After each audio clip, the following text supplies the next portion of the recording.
All right, so as I was mentioning, here's the one that we're replacing, right? And again, I'm not concerned with what's gonna happen to this shingle.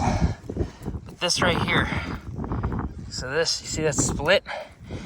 And there was barely any pressure. I mean, you saw in the video, I just went in just as I went for every other nail. Very low angle. It just cracked immediately. I mean, you know, this is only halfway through. Somewhere where it does not slide down. I'm gonna go over here as well to show where did this one end? There's an end. Yeah, right here.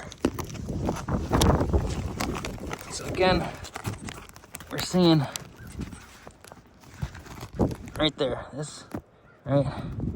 So that just completely cracked. I mean, it's so firm.